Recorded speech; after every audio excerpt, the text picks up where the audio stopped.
Hello, everyone, and welcome to episode 11 of the Sam Hossack Media Podcast. Today, we are joined by the best hockey player in their household, a rookie last season with the Barrie Colts. Please welcome number 15, Jacob Frasca.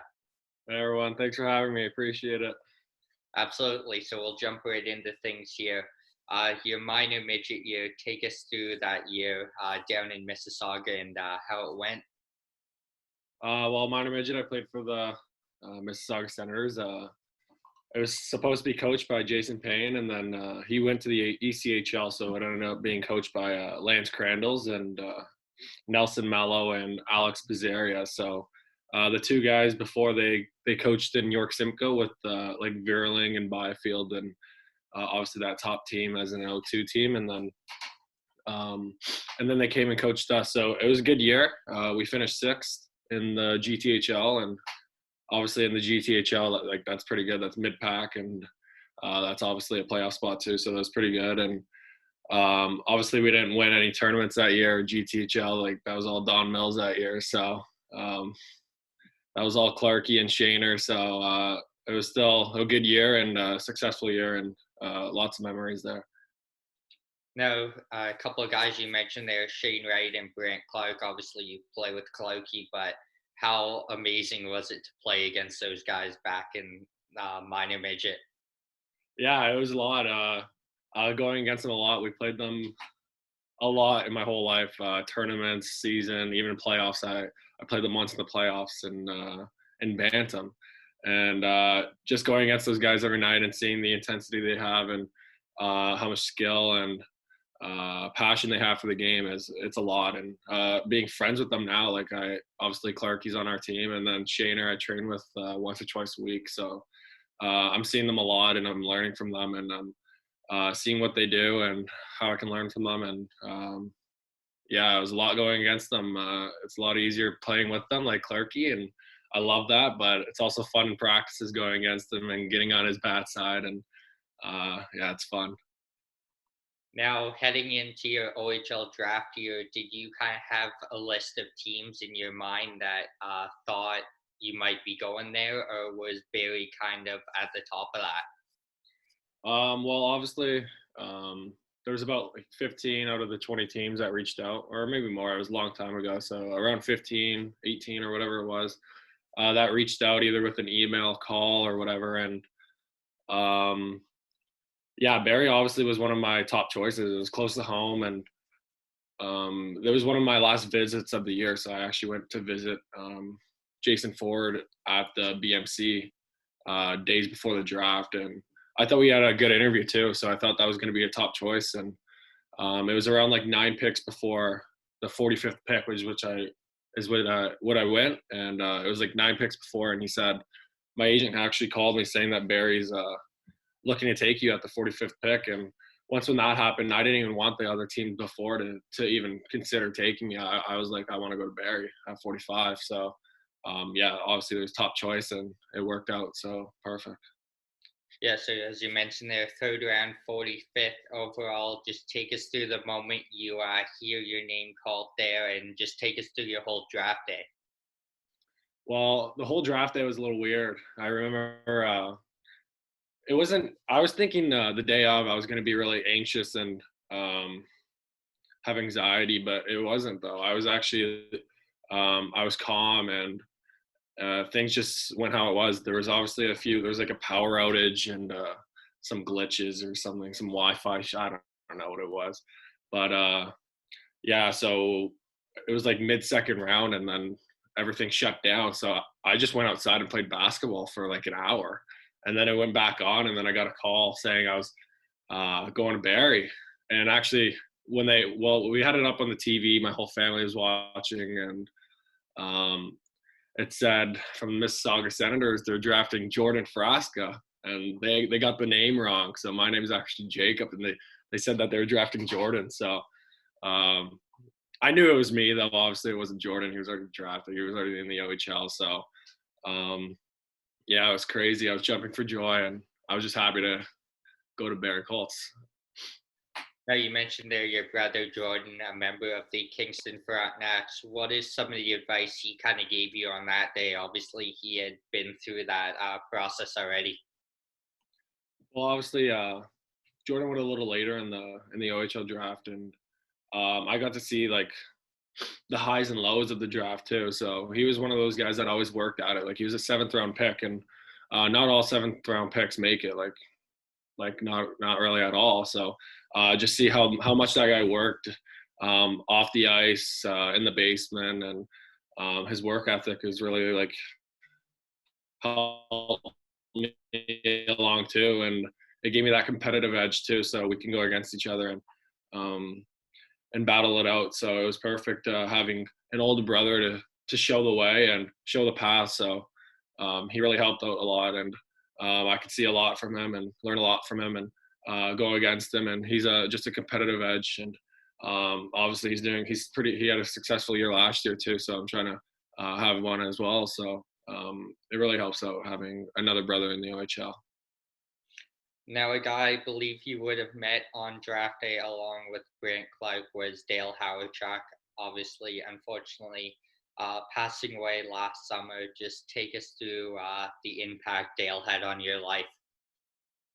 Well, yeah, obviously, draft day, I went down to Barrie, had some media interviews and pictures and all that draft day stuff. So, but one of the first guys I met was Dale Howardchuk, and that was like a once in a lifetime opportunity meeting him for the first time, and just to shake his hand, just the honor to have this guy's a Hall of Famer and first overall pick, and he's light up the NHL, light up the QMJHL. So just to shake his hand and take pictures with him.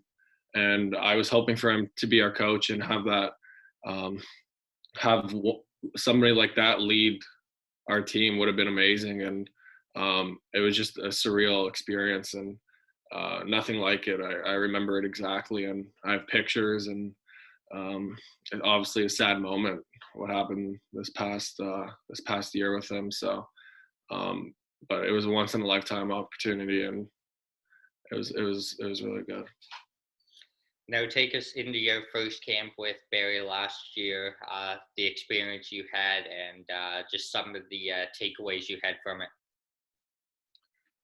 Going into the first training camp, I was feeling good. I actually a week before I just had a surgery on my nose, so um, I couldn't breathe well, so I had to fix that. And um, going into it, I was a little nervous, thinking like, am I gonna be able to breathe, or like what's gonna happen? And then once when I got there, all those nerves just went away, and I was fine. I was able to perform. I was able to perform at perform at the off ice level too, and with the fitness training. And I had top numbers for a rookie. I got the rookie fitness award, whatever that is. So out of all the rookies, the O3s, like whoever's new to the training camp, I got the top numbers for that. So it was pretty good. And then training camp it was special. Preseason was pretty long, and I ended up getting hurt. So there's all this uncertainty. So getting hurt, I hurt my shoulder, so I wasn't able to play. I only played in the one preseason game, and then but I battled it out, and I made sure to secure a spot on that team. Now, take us into your first regular season OHL game. What were the nerves going through your stomach in that one? Yeah. So first OHL game ever was in North Bay against North Bay, obviously, and I was playing on the fourth line wing, which is not something I'm natural at, but it's what you got to do to get in the lineup. So I was fine with anything, of course. And obviously, I didn't see the ice much, but it was really fun seeing all the fans there. First game, all the introductions, watching the other guys who've performed there before. Like we had like Bakar ended up having two goals that game, so it was pretty cool, and I was happy for those guys. And yeah, the nerves were actually pretty good. It was my first game back from injury too, so I was I was wondering if I would even have the legs for it and the stamina, but I was totally fine. And um, I had a few. I think I had two shots on goal that game too, so it was pretty good. It was pretty fun too. Now, obviously, in the first half of the season there last year, you guys had guys like Tyler Tucker, Jason Wilms, Matej Pekar, some of the top guys, Ryan Suzuki. So, what was it like being able to kind of come into the league with guys like that on your team? Yeah, obviously we had a lot of older guys that been through the draft, have been signed to the NHL, and they're performing at the AHL level now. And I think they're going to be in the NHL in a couple of years too. So there's a lot to learn from. And when I came into Barrie, I was like a sponge. I was trying to learn as much as I could from the older guys, especially, and seeing like a guy like Suzuki, Tucker, Picard, Wilms, all those guys. There's a lot to learn from, and there's a lot that I could come in every day and pick up a few habits from one of those guys who are successful and were successful at the OHL level. And yeah, so there's a lot to learn from, and that's exactly what I try to do each and every day. And I think it's been working. And even there's other guys like Forrester too, who's an O2. He's only a year older, but he's one of those guys that drove me to school every day, and I could just see the way he leads the team and just stuff like that. So it was perfect situation in Barrie.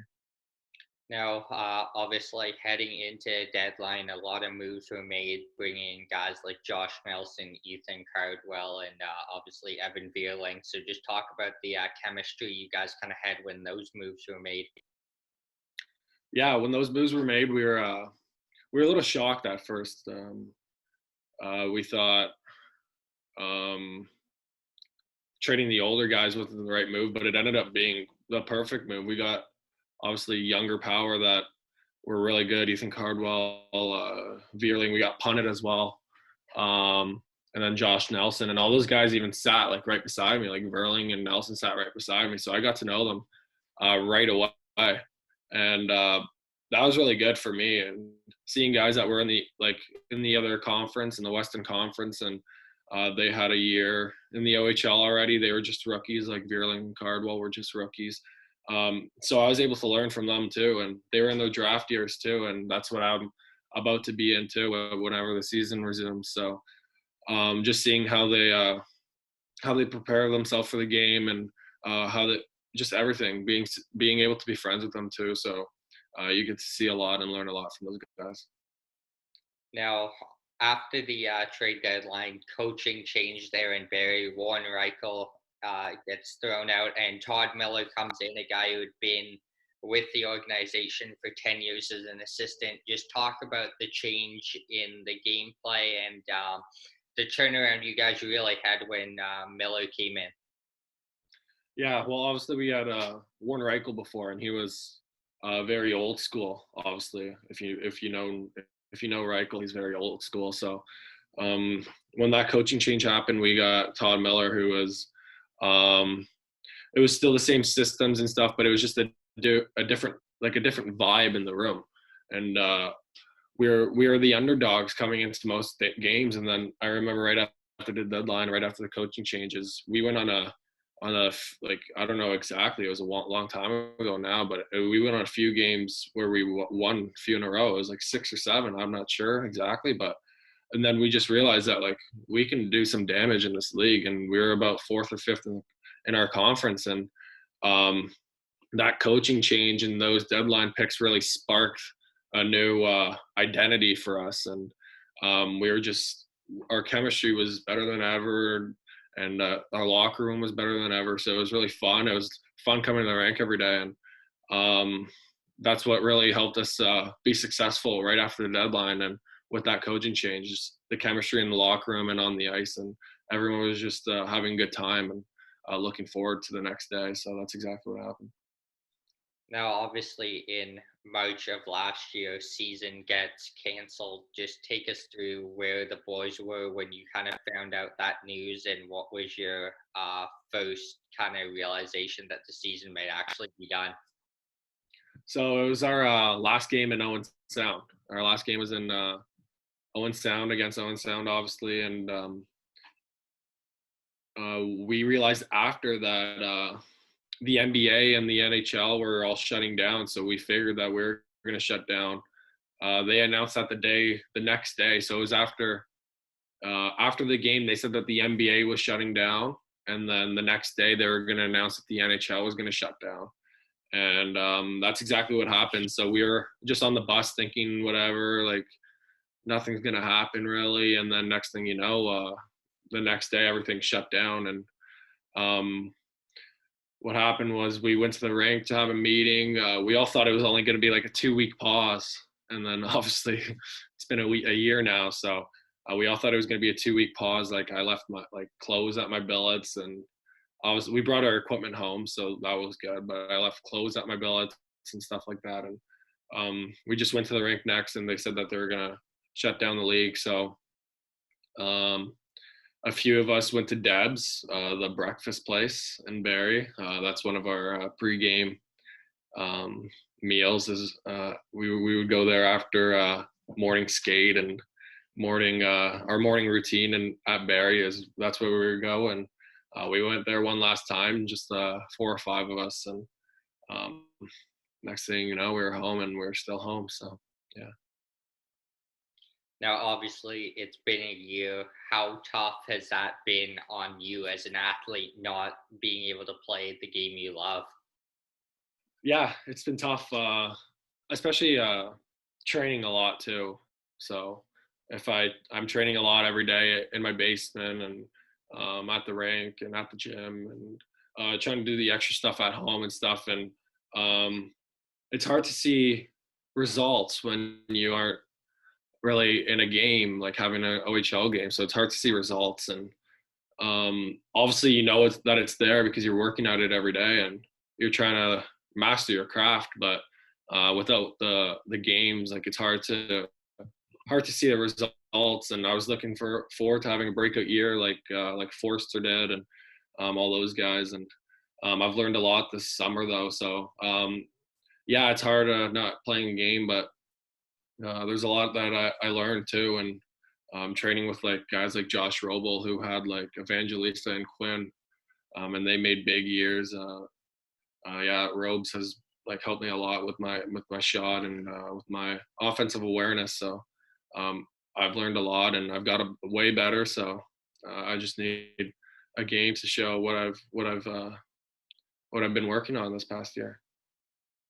Now, a couple of guys that you would know from last year, Ethan Cardwell and Michael Raskin. What can you say about those guys? Oh, wow. Yeah, Cardwell, when he first came on our team, this guy was instantly loved. I think he's loved around the league, obviously. So once when he came, we were instantly boys, and he just has that characteristic about him where he's just boys with everyone. So great guy. He's a beauty. He's in my agency too, so we talk a lot. And then Raskin too. He's a young guy as well. He's a 98, I believe. And I didn't actually know these two know each other. And then next thing I know, they're starting a podcast together. But they're having success, so good on them. And Raskin's a good guy too. And yeah, good on them. That leads into the fan question, actually. Ethan Cardwell asked me to ask you to do the Joker dance. No, I can't do that here. Yeah, well, that's what we would do a lot. We went to the movie theaters once. This is a crazy story, actually. We went to the movie theaters. It was a rookie movie. So the rookies buy all the vets the tickets and the snacks and whatever. So I paid for like 5 tickets. So it was like 60, 70 bucks, whatever. I paid for their snacks. So at the end of the night, I was losing 70, 80 bucks. And I'm sitting there just watching the movie. I didn't end up buying any snacks. I was like, 70 bucks down. I don't have a job. Like this is out of my pocket. So I didn't end up buying any popcorn, nothing. I just watched the movie, and we were watching the Joker. So obviously, if you've seen the Joker, it's a little, it's a little, it's like about like a psychopath almost. So at the start of the movie, Wilms was right behind me. A couple guys were behind me. I was in like the corner. And we had like 3 or 4 rows of guys of us, our team. And some stranger was walking down, and he had like a drink in his hand, and he was with his dad. And he whipped it at us, and it hit Wilms right in the chest. The Coke went everywhere. And he just said to us, like, go fuck yourselves. And we weren't doing anything. And this guy whipped it at us, and it just hit him right in the chest, coke everywhere. I got some on my back. Trey Zygzewski got some on him too. And we're all just like, what the hell happened? And this was before the movie, and before the Joker movie. And we were thinking, like, if this guy watched the movie and then did that, like, we could have been in some serious trouble. But yeah, obviously, getting back to the Joker dance, yeah, the Joker in the movie just does a nice dance with his shirt off, and I would just try to imitate it too. So in warm up after some soccer, some surso, I would just try to imitate it, and the guys loved it. So I just did it. It just kept like what I said before. It kept us vibing, and everyone was loving it. So I did it every pregame. So everyone loved it. That is an unreal story. We'll definitely have to clip that one and tag those boys. I'm buddies with Wilmer, so that is unreal. Yeah, it was once in a lifetime story. Now, best and worst trooper on the Billy Colts. Oh, it's hard to say. Obviously, you got some. Oh, you know who I like? Tabak was a good, and Cardwell. They would. I would say they're a mix of both, because they would call guys muppies. So that's the whole year. Like on their bench, guy skating by, all you hear is somebody calling somebody a muppet and a muppy, and yeah, it was funny, but it was pretty bad too. Like it's so I would put them as good and bad. So yeah, it was funny though. So yeah. Aiden Brown, real or fake outdoorsman? Oh, real, 100% real. Yeah, he's real. He's oh yeah, 100% real. Over under on how many fishing stories Tyson Forrester told last year?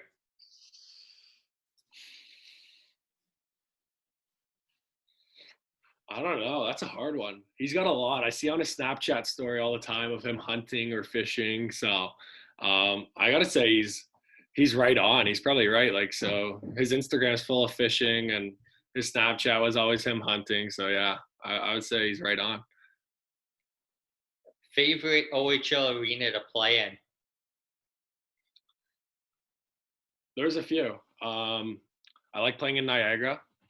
It was a good fan base, and actually we played there 3 times and at a point each game. So I loved playing in Niagara, and it was sick. So definitely Niagara. And then out in the West, there'd be like Kitchener. Kitchener was fun to play in.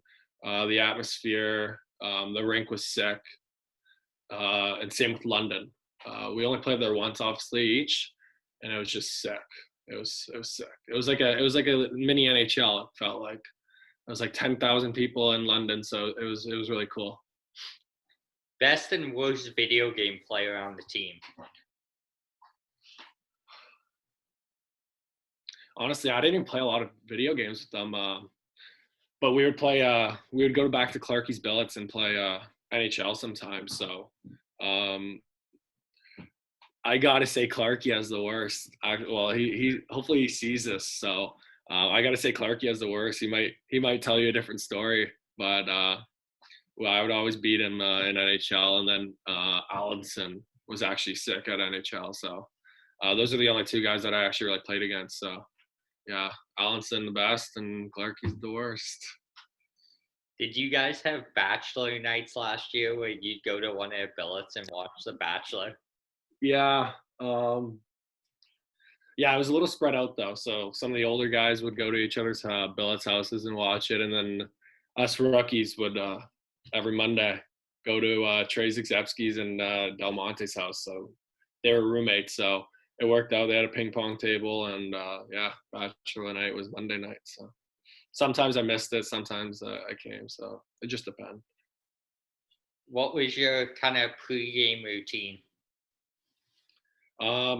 Pre-game routine was I think I'm going to change it a little bit next year, but last year it was definitely like wake up and go to the rink, have your morning skate and morning routine, our morning ritual at Barrie. So we'd go for a stretch, play some sewer, um, just feel the legs and feel good and bond with the team. And then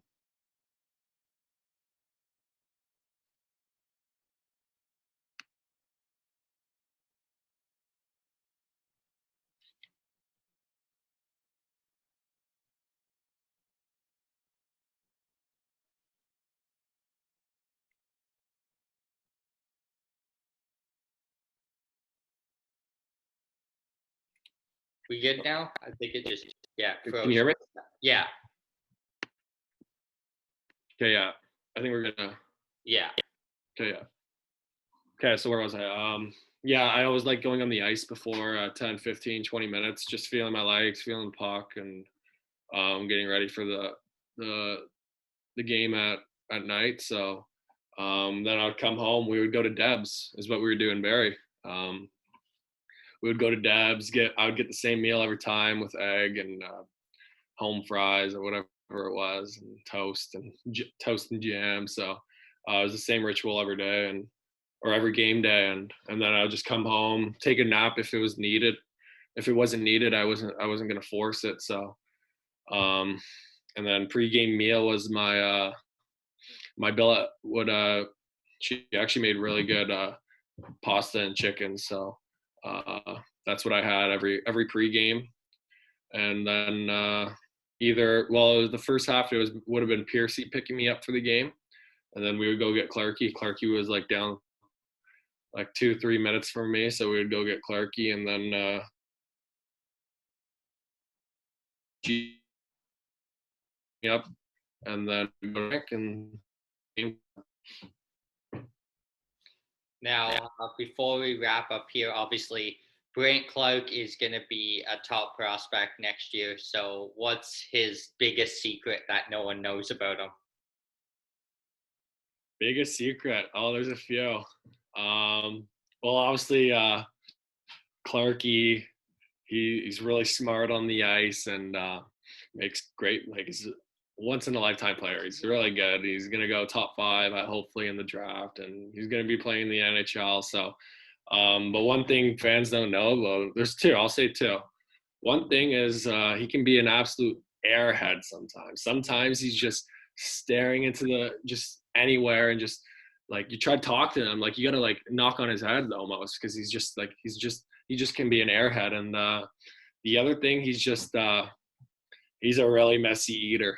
He pisses me off when he eats. He's all over the place with his food, especially when he has sauce or ketchup. And that's one of my pet peeves is like messy eaters, like with sauce going everywhere. And this guy, like he's got sauce here and he's got ketchup on his hands. I'm like, Clarky, man, you gotta like there's probably some scout watching you, man. Like you gotta like like get a napkin or something. So yeah, he was just a messy eater, and like I hate that. So yeah, that's one of the things, one of the secrets about him, that he's an airhead too, and he's just a messy eater.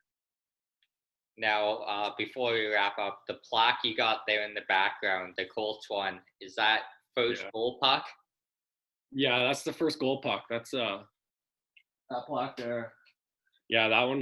They did a good job actually. We got it at I got it at Christmas time, so I scored what was it, 4 or 5 games in, and by Christmas time they wrapped it up, got a nice they put the puck in and picture and framed it, and a description of the goal and where it was, and so it was pretty cool. That's a plaque that I'll always have, and yeah, it was pretty cool. Absolutely. Well, on behalf of the fans, I'd like to thank Jacob Frasca for hopping on here today. It was a blast, and definitely look out for that clip and stuff on Instagram. That story was unbelievable. Probably the best one we've had, besides a good one on Cole Perfetti from a couple guys on Saginaw. But yeah, that definitely was an unreal story. So thanks, Frasca. Yeah, thanks for having me. I appreciate it.